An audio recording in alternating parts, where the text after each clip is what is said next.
It is time for Around the 412 with Smitty and Tyler.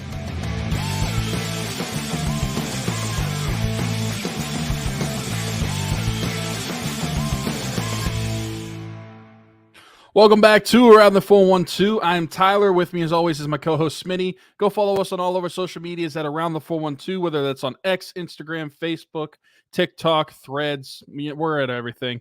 Also, go subscribe to us on YouTube as well. If you're watching the podcast on YouTube, thank you so much. Leave a like on the videos. If you're not, go check out some of our other videos. You can listen on the listening platforms, but go check out our YouTube as well. We've got some other things besides the shows up there. We got some smaller clips of the shows up there as well. So go check that out. Subscribe to the YouTube, leave a like, leave a comment, and give us some love. This is the Pirates show, and I thought, as we were watching the game today unfold, the earlier parts of the game, I thought that we were going to be talking in a happier tone, which, to be fair, they did go 4-3 over the last 7 games since we last spoke. So I guess that is better than we could have had, I guess. But there are a couple games that have happened where you look at this and the Pirates should have been at least 5-2 in these last 7 games, if not 6-1. And it's kind of ridiculous how bad the bullpen is of late. We're kind of just jumping into things, but the bullpen has been quite literally just awful. They have been awful, and they've been not just like blowing their moments, but they're blowing these games. And Paul Skenes is a shy 2 wins in his short MLB career because of the bullpen. Literally, out of his control, the bullpen pisses away his leads that the team has given him, and the bullpen has screwed him twice now in 3 starts. It's getting pretty ridiculous, and I know we're getting into that conversation quick, but that's just the first thing that comes to mind, specifically coming off of this Thursday game with Paul Skenes pitching a 1-run, not as many strikeouts as he had in his previous games, but that's going to happen. That's okay. Still a very good performance from Paul Skenes overall. He gave you 6 innings pitched, and somehow, some way, this bullpen screwed that. And the San Francisco Giants come back, and the Pirates lose that series 2 games to 1. And also back-to-back games where the bullpen has screwed you over in this Giants series. They have blown multi-run leads, big run leads, and they're not able to hold it up. And the bullpen has been awful. I don't know how else to describe it. They've just been flat-out awful. Well, I do want to say, not that it matters all that much. The first Paul Skenes start, he couldn't have got a win anyway because he only went 4 innings. But point taken that the bullpen blew the game in general. Yeah. Yes, today, though, 6 innings leaves with a 4-run lead and does not get a win because of what the bullpen did. Going back to yesterday, Jared Jones, obviously, quality start. They hit a grand slam in both of those games and lose. It is ridiculous. I want to be able to, don't get me wrong. I posted this. Don't get me wrong. I am not a fan of Derek Shelton, but there is certainly not, I don't think, a button that he can press in the bullpen right now. Right. You got, I think David Bednar has started to turn a page. He looks better. Hunter Stratton's been okay, obviously, before today. Colin Holderman has been good since coming back. He obviously kind of got screwed by what Aroldis Chapman did yesterday, that he had to come and clean up that mess and then work a second inning. They tried to stretch him out for a second inning. But those 3, I guess, say you feel good about those 3 guys out of an entire bullpen feeling okay about. You can't manage that. No matter who the manager is, there is not a single manager in Major League Baseball right now that would be able to win games with this bullpen. And so this is not me trying to cape for Derek Shelton. Again, I'm not the biggest fan of his. I think everybody knows that. But with what this bullpen has given him, it doesn't matter who the manager is. They are going to do this every single game. We've seen them do this every single game. They have blown the amount of leads that you would see over the course of a season with the ones that they've given away by May 23rd. The way that they are losing these games is it would be unbelievable to me if this wasn't the Pittsburgh Pirates. That's what I said. when you lose games back to back the way that they just did, you mentioned they're 4-3 over the last 7, and I know they probably shouldn't have won on the game in this Giants series that they did. So, okay, if you want to say 1-1, those balance out going into today's game, okay, whatever. But there's no reason they should have lost this series to the Giants. And with what you're getting from the starting pitching, with Skenes, with Jones, with Mitch Keller, with Bailey Falter. Bailey Falter, we should probably be having a conversation about him more than we are. Is he the most pleasant surprise so far from the 2024 Pirates? I think so. Yeah, I would think so, especially because you look at the way we talked about the rotation. Bailey Falter was not one of the bright spots of the rotation, and we were talking about a rotation that was going to be pretty bad. But he's been really good. I mean, he had that one start, the first start, that literally was awful. Really just one inning. One inning, really. But after that, he has been solid, and he's giving you some solid innings.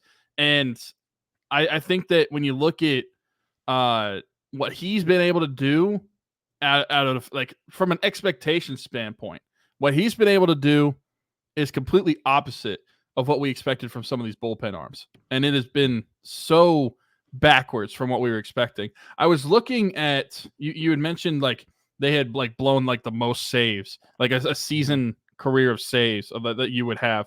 I'm looking at, so they've had 26 save opportunities as a bullpen so far. And I'm counting up real quick how many saves they've actually gotten. So they've had 26 opportunities. They've had, Bednarz has 10. So they have, Stratton has 1, so that's 11. Josh Fleming has 1, so that is, I believe, 12. Chapman has 1. Chapman has 1, 13. And then Jose Hernandez has 1 for 14.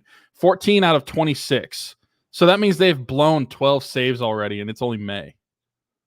That is absolutely ridiculous. Jeez. Yeah, if that's correct, that's insane.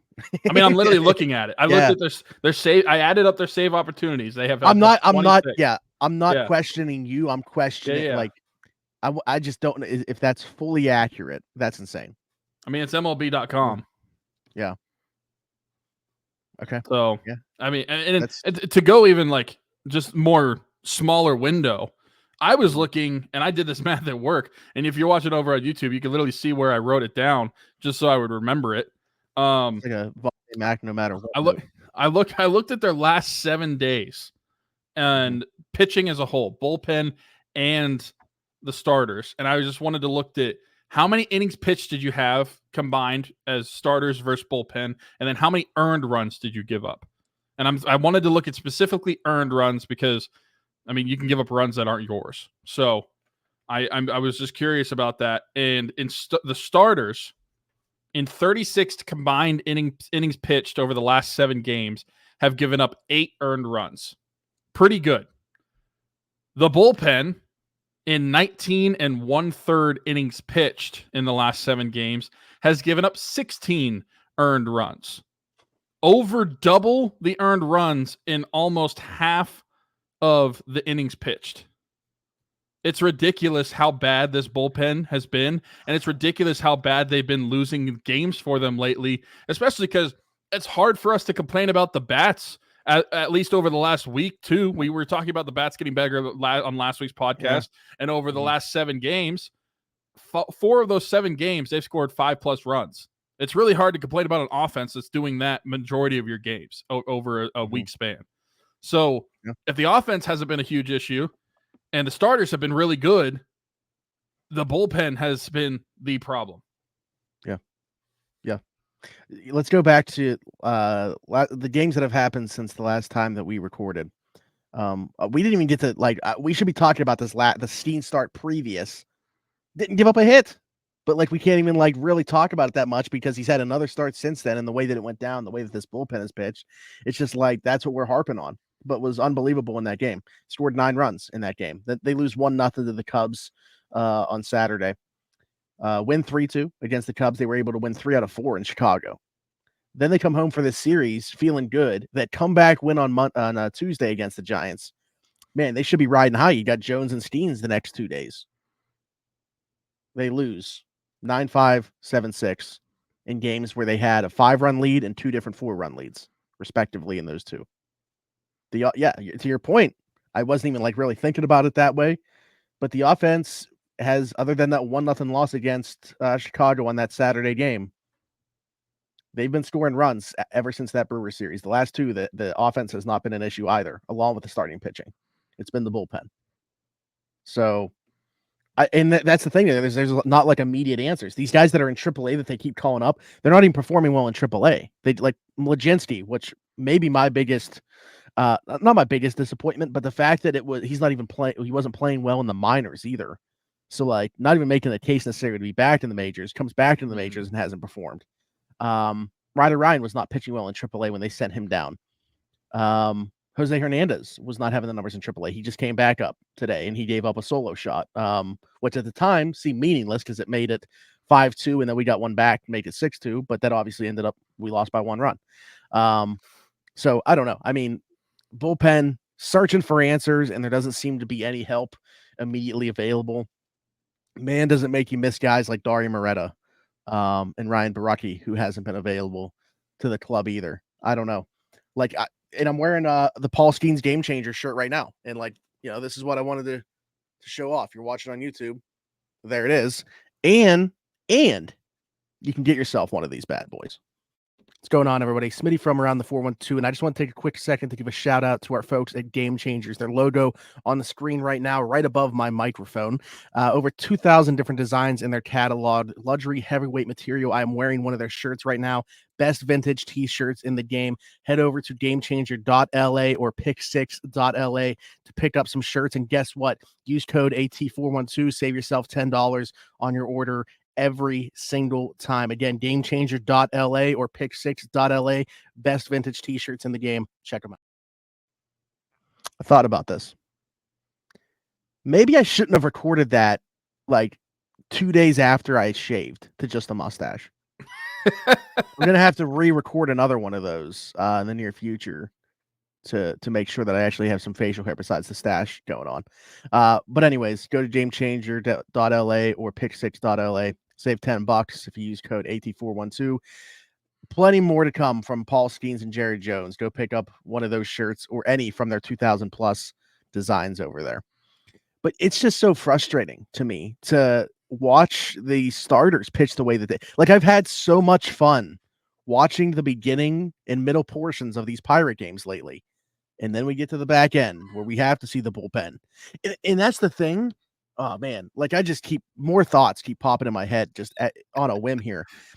These starters are getting through 6+. So you're not even looking for that many innings from the bullpen. Yeah. You're not even seeing these middle relief innings be necessary. It's the back end of the bullpen. It is the Aroldis Chapmans of the world who cannot find the strike zone right now. And honestly hasn't most of the season. 20 walks, I think it is, in his last 15 innings. What are we doing? I mean, $10.5 million. Not only do the Pirates not spend, when they do spend, that's what they're doing with it. I mean, and I know that we want to harp mainly on the bullpen, but I want to beat a dead horse for one last time because I do feel like by the time next week comes, it finally could happen where this guy's not on the roster. My God, Rowdy Tellez, historically bad. He is in rare air here in terms of Pittsburgh Pirates. I think we're going to be talking about this as maybe the worst of all time, just in the context of everything here. His numbers now, he has finally done it. He has dipped below Austin Hedges' slash line with his performance today. So congratulations to Rowdy Tellez for doing that. But yeah, 4 men left on base today in his at-bats. He could have, again, I don't want to blame the offense because they scored 6 runs. But, if you want to look to somebody offensively, there you go. I mean, he's been bad. There's really no way around it. I'm looking at him specifically right now for just the last week. He has had 12 at-bats. 2 hits. I'm surprised. He had a 2-hit game in Chicago, so they were both right there. Yeah. I mean, he's not walking at all, so his batting average is the same as his on-base percentage over the last week, which is 167. Clearly not batting his weight. I mean, you got to at least be in the 250s, I feel like, for that. Rowdy Tellez over the last 15 days. He's batting .08 over the last 15 days. 25 at bats, just those 2 hits in that game. The only redeeming quality about Rowdy Tellez is he's not striking out a ton. Like, he is striking out less than some of the other people on the team. That is the only redeeming quality that he has right now. The only positive thing that you can say. And if he expanded out over the last month, over a month's window, he's batting 148, 203 on base percentage, 54 at bats in 21 games, and he has 8 hits. But over his last 15 days, he only has 2. And that has not changed. I mean, it's ridiculous how bad this guy is and how he just continues to be in the lineup because they don't have anything else to put out there as far as like a replacement in the field for him.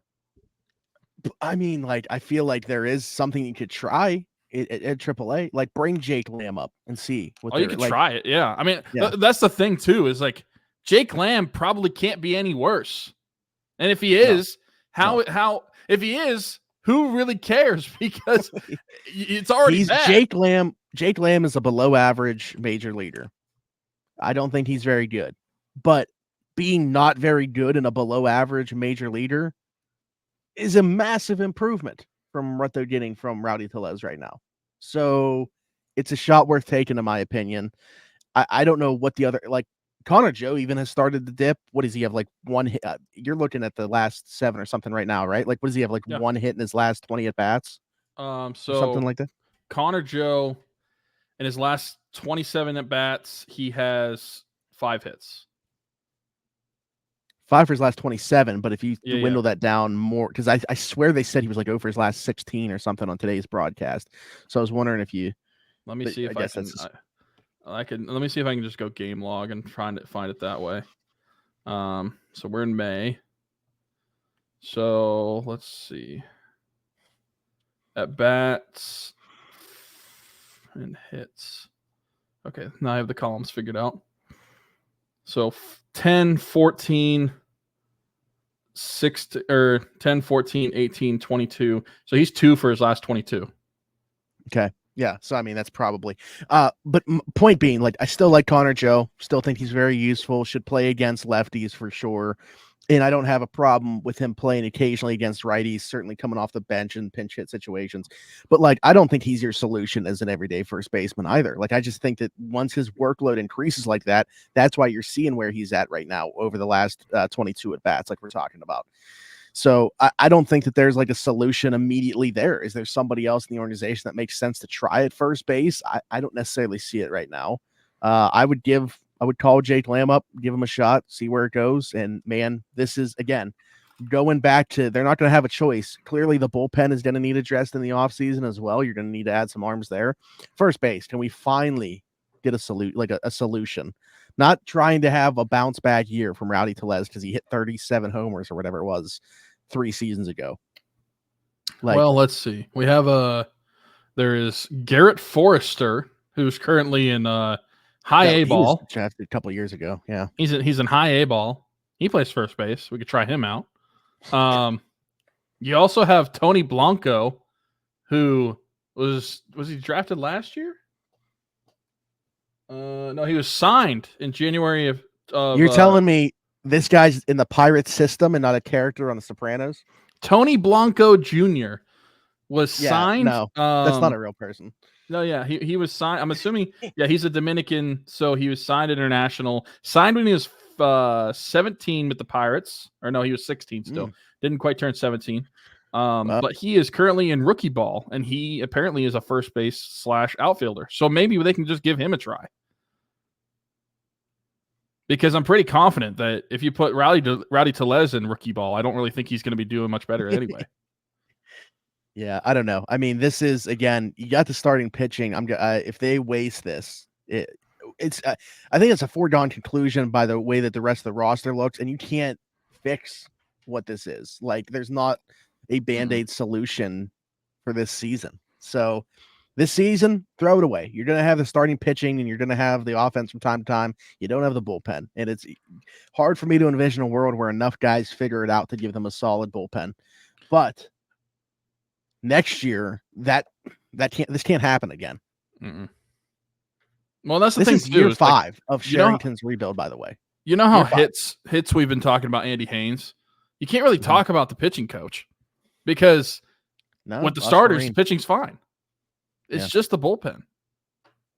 So you can't even go to that. You basically just have to look at the players and say that they're not getting it done.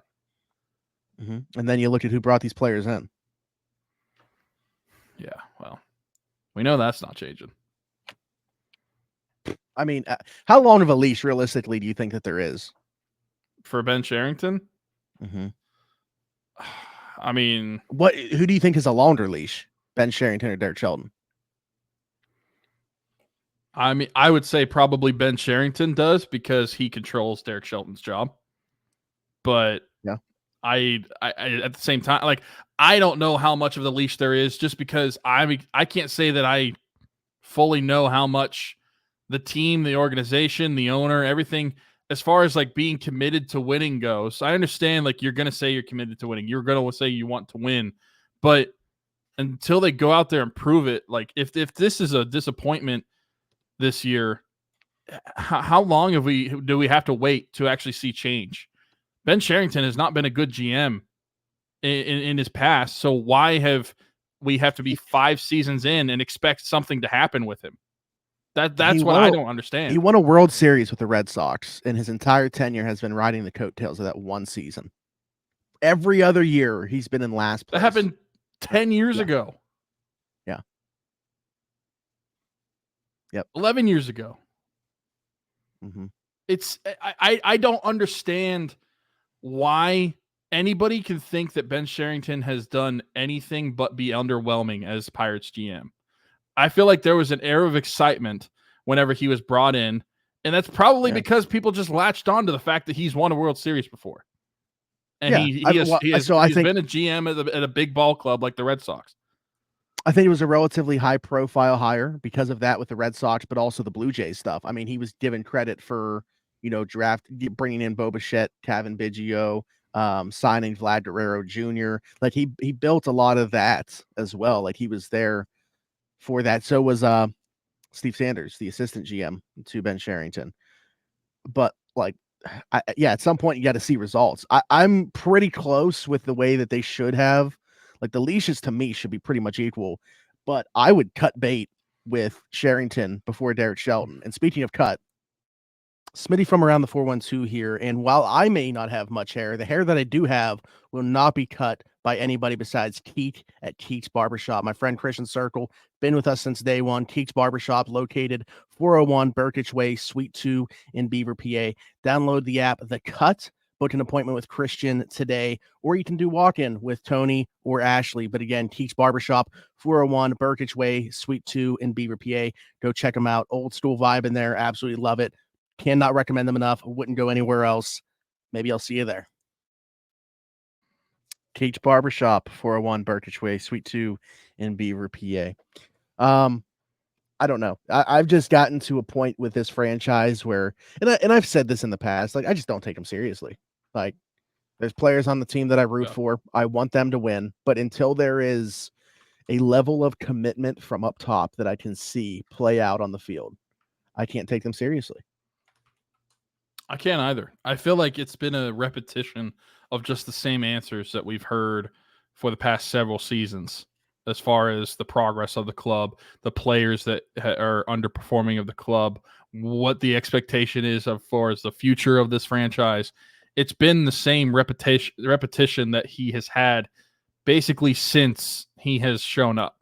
And it's gotten stale, it's gotten old, and clearly it has not worked. And I'd be willing to give him more the benefit of the doubt because now you're starting to see some of these younger guys be contributors at the MLB level, but you still have bullpen problems that we thought was going to be a strength. He's the one that pieced together most of that bullpen.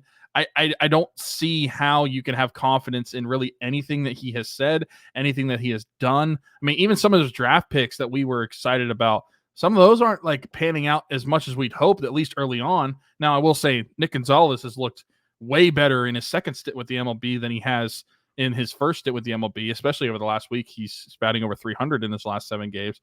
But like Henry Davis, he's down in AAA, still struggling for this season. He started out at the MLB level and was struggling. Down there, though. So, is he now? Yeah. Well, I mean, that's he's got good. like 4. He's got like 4 homers over the last 10 games or something, like week and a half. So that's good then. That's good. But like Paul Skenes is really the only like first round draft pick that we have had where he came up and there hasn't been really any issues. And we haven't had any lack of confidence at all. And he's a generational talent. Like, nobody could miss. Like that was a no-brainer. Yeah. Well, I will say too, it almost makes you wonder about what's going on at AAA that's not going on at the major league level, right? Like if they are fixing Henry Davis down there, if that does happen, we just saw Jack Sawinski go down. What if he figures things out down there at AAA? Look at what Nick Gonzalez was doing at AAA. He switched his. I don't know if you've noticed the changes with Nick Gonzalez's swing, but like the swing path looks so much better. He's getting his hands around quicker. What did they do at AAA to fix that? G1 Bay was hitting like 367 down there. Like, and again, obviously there's like a level of competition thing too, but when you're talking about mechanical stuff as well and them fixing guys down there, what are they doing at the AAA level that for whatever reason just is not translating to the major league level? I think they got to find that out because maybe there's coaches or philosophies that need to be brought from that level to the major league level. Well, that's what I was going to say is I feel like something like that is probably where you look at the coaching staff. And not just the players. You that's where you look at the coaching staff. Well, we know Andy Haynes is awful. Well, yes. But like, what is the difference between what Andy Haynes is doing at the MLB level and what the AAA coaches are doing? What's the difference between what Derek Shelton is doing at the MLB level and what the AAA coaches are doing? That's something that you have to look at and compare the coaching staffs themselves, not as much the players. I mean, the outcome definitely, but that's definitely like player oriented because it's the player's outcome. But I don't really think you can say as much on the players at the MLB level versus the AAA level if what is really the catalyst of all of that is the coaching staff. That's probably something that also needs to change too. But like I said, like I would change Ben Cherington. I'm with you. I would change Ben Cherington before I would change Derek Shelton. However, I think the leashes are probably flipped as far as like how long of a leash each of those guys have. But if you have the starting rotation that you have right now for the rest of the season, and you have the offense that you have as of late for the rest of the season, even if you are a MLB average offense, not scoring 5+ runs a game, just an MLB average offense, and you have the starting pitching that you have, and the bullpen continues to be the problem that it is, and if you are the owner of this franchise, you're Bob Nutting, and you look at like how close you are to actually succeeding in the MLB, actually being back into that postseason, you say that you are committed and you actually care about this franchise and you want to get back to the postseason, then you got to cut ties somewhere. And I would immediately start with the GM and try to find somebody that is more committed and actually has a better job, will do a better job to building a better franchise and building a better team that is not going to implode on itself for several games in a row. Yeah. Eric Munson, by the way, the AAA coach for the Pirates down there in India. I'd be curious to pick his brain and see, what they're doing down there that potentially could be different from up here. But I'm in full agreement with you on pretty much everything there. And I think that most of the fan base is. This very much was an episode where it was just like chaos. Like I just feel like this is just like the thoughts of a Pirate fan right now in podcast form. That's just what this entire episode was. Speaking of which, I did go to the MLB.com chat on the Pirates site, and it said chat with us. And I said, okay, can the Pirates fire Ben Cherington? And their reply was, sorry, but I don't have the answer in my knowledge base. However, I am constantly learning and improving and may know soon. You can tap below to see the most popular topics that I know about. And one of the topics were ticketing, parking, food and beverage finder, Pirate stats. Typical Pirates. Typical Pirates help. trying to get your money. Typical Pirates trying to get your money off the bat. Yeah. But it wasn't a no. They didn't say no. It wasn't a no. I don't have that answer in my knowledge base, but I'm constantly learning and improving. They're looking. Know soon. Yeah. They may know soon if they can for fire answers. They're searching for answers. All right, let's get out of here. I can't talk about this team anymore. I want to tell you guys too, we're going to include one extra link as well, because Haley, Everything Custom Designs, was gracious enough to start throwing up our designs as a direct link now. So you don't even have to go through us and just tell us you want a shirt, or go through her and tell us you want a shirt. You can literally just go directly to this Etsy link, buy the shirt, $20. That includes shipping and everything. So Round the 412 shirt in black, gray, or white, whichever of you're choosing. Go get one right now. Rep us, tag us when you get your shirt. Of course, we appreciate the support. But I'll let Smitty from the past with just a mustache tell you guys about Everything Custom Designs. Need a custom t-shirt, hoodie, tumbler? Stop what you're doing. Don't go anywhere else. Check out the link in the description. Everything Custom Designs. Our friend Haley Wagner, small business. She can do all that for you. She even does Around the 412 merch, t-shirts, hoodies, long sleeve tees, bunch of different stuff. I even got a tumbler from her as well. So go check out the link in the description. Goes directly to her Facebook page. All of her stuff can be found there. Again, Everything Custom Designs. Haley Wagner. She does great work. Can't recommend her enough. Go check it out. So there was a period of time where I'm pretty sure she was no longer on Etsy and just back on Facebook. Mm-hmm. Apparently she's on Etsy again. She's got an Etsy store that our shirt is currently on. So again, go check that out. Black, gray, white. I don't even have the white one actually, so I might have to see if I can get one of those. But I do have the black and gray.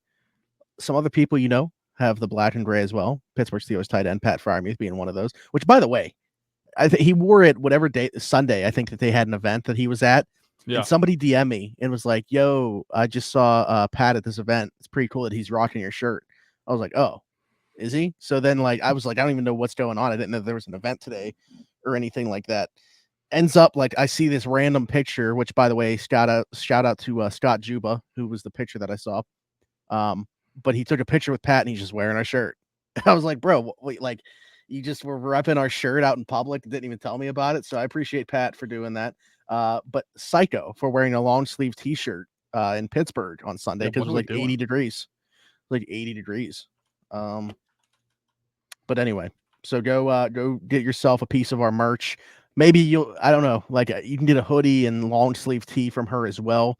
I don't know if those options are on the site yet. If they aren't, I'll see if they can be. But if they aren't, you can just request one of them and she can do that for you. So, and I also sent her 2 of our old logos to throw on merch as well. So we're bringing them back. I mentioned this, I think, on a past episode, but there was a hoodie, my favorite hoodie that we've come out with. It was called a color block one, where that's the base is gray. It's a black circle with our logo in the middle, and then the sleeves are also black. So that's my favorite hoodie that we've come out with. I sent her that design to throw on some stuff, as well as one of our original logos too. So go hit it up. The link will be in the description of this show. I think that's it. Be sure to like, subscribe, hit that notification bell if you are watching on YouTube. Hit us in the comments with your thoughts on anything that we talked about, how frustrated you are as a Pirate fan. Follow us everywhere at Around the 412, Twitter, TikTok. I don't even know if I should say Threads at this point. Threads, Instagram, like us on Facebook, all that good stuff. Leave us a 5-star review and subscribe. If you are listening somewhere else, Spotify, Apple, wherever you get your podcast from, you can find Around the 412 there. For Tyler and myself, thank you for listening to another episode of the Around the 412 Pirates show, and we'll see you next time. Bye-bye.